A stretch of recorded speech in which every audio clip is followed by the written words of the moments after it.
In this video, I'm going to show you how to add and configure the on sale element to your pages. So we're going to add an element. We're going to search for on sale.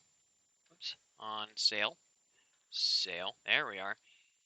We can add it to the page here. You can see that this item is on sale. I configured it to be on sale. I'll show you how to do that here in a couple of minutes. But once again, not too many options for this. We can configure how many items we want to appear in this gallery total. So the default's 12. We can go all the way down to 4. Or if we really want it, we can go all the way up to 99 products. Generally, keep it around 12. That's pretty good. Your 12 most important items to keep on sale that you would want your visitors to see. The default columns is 4. We generally recommend keeping it around 4 and 5 just because the image is big enough to where it catches everybody's attention, but it's not so big that it takes up too much room on your site.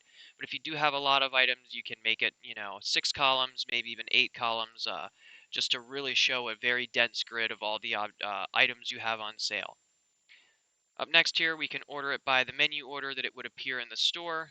The default here, title, which is just the name of the product, the date the product was added to the store, or just a random order if you have no preference and you want to mix it up every time they visit this page. Then we can change the order method here so we can go ascending or descending, A to Z or Z to A, depending on your preferences. So we can hit apply and update, and this on sale element has just been added to our page. And to make an item on sale, whenever you log into your website, just click the name of your website up here to get to your dashboard. Then on the left-hand side, we're going to look for a button called Products right here. And once we're in here, we can see that this item is on sale. So I'll make this item on sale now. So just click the item's name to go into its settings.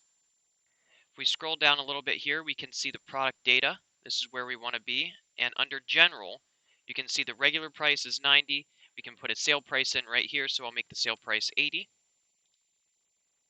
And then we can schedule when this item goes on sale. So if I want it to go on sale right now, I can select today's date and have it end whenever I want. So we'll schedule the on sale here.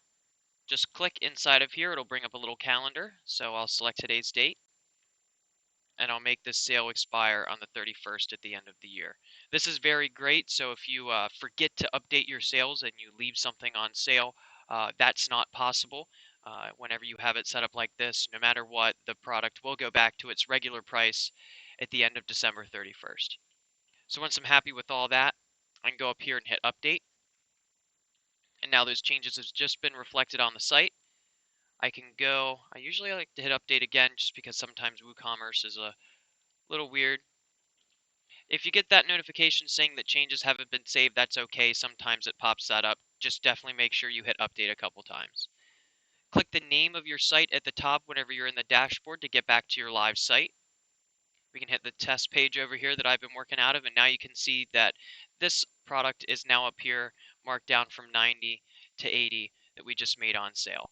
That is how the on sale element works, and that's how you can add it and configure it to your website. If you have any questions, please feel free to let us know. We'll be happy to help you out. Thank you.